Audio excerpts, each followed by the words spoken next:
সবাইকে আসসালামু আলাইকুম। সবাই বলে যে কথায় আছে না যে মেয়ের মা সুন্দরী ছেলের মা বান্দরনী, সেই অবস্থা। তো আমার মেয়েকে নিয়ে আমি অনেক সময় পাইতাম, মানুষ করার পরও নিজের যত্ন নিতে পারতাম। আর আলহামদুলিল্লাহ এই ছেলে হতে আমি নিজের চুল পর্যন্ত আঁচড়াইতে পারি না, ব্রাশ করতে পারি না, সারাক্ষণ কে কে কে সারাক্ষণ তাকে নিয়ে রাখতে হয়। ঘুমাইলেও শান্তি নাই, তাকে ধরে ঘুমাসতে হয়। আমি না ধরলে উনি উঠে যায়, এমন একটা অভ্যাস হয়েছে।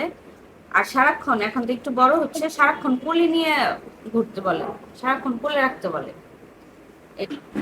এইভাবে আমার দুষ্ট বাবাকে নিয়ে আমার সময় চলে যায়। তো কার কার লাইফ এখন কেমন ভাবে চলছে, বিশেষ করে নতুন মায়েরা, আমি নতুন মা না, তারপর আমার লাইফটা এরকমই চলছে। আপনারা অবশ্যই আপনাদের অভিজ্ঞতার কথা শেয়ার করবেন, জানাবেন, লাইক করবেন, কমেন্ট করবেন, শেয়ার করবেন। আল্লাহ হাফেজ। এখন বাবু ঘুম আসবে।